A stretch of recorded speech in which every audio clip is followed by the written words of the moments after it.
Were Mounds involved in World War II espionage? Yes. How could that possibly be? Mounds are shredded coconut enrobed in a dark chocolate candy coating. They were invented in New Haven, Connecticut in 1920 by Vincent Natito, but it wasn't until they were bought by the Peter Paul Manufacturing Company in 1929 that they skyrocketed in popularity from Mounds to the Moundin.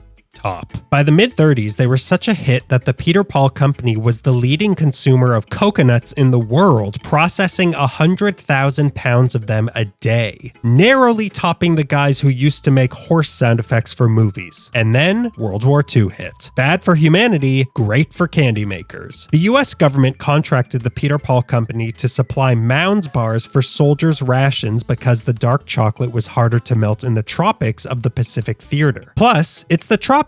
You gotta eat some coconut. But for this, they needed the loveliest bunch of coconuts you've ever seen. And by that, I mean a lot of coconuts. Before the war, their supply was coming from the Philippines, but they were now occupied by Japan, and they were not sharing their coconuts. Instead, the Peter Paul Company turned to the Caribbean, but there was a problem there as well. German U-boats were prowling the waters. To avoid them, the company created a small fleet of small wooden boats that the U-boats deemed were not worth their attention. These boats would sail from Florida, bring back coconuts, and nobody got torpedoed, which would have been horrible, but probably smelled great. But that's not all these boats would do. While heading towards the Caribbean, these boats would secretly transport supplies for the local allies, and upon arriving back in Florida, would report to the US government the coordinates of the U-boats they saw along the way. On top of that, they'd also hand over the discarded coconut shells to be used for gas masks and explosives, and also minion-related hijinks. My review? These are better in concept than in execution. There's probably some point in history that these tasted better, but we're no longer living in that time. The fake chocolate tastes like nothing. The coconut has a nice creaminess, kind of like a hopia or a rice pudding, but it's not enough to save these. So out of 5 cavities, my rating is 2.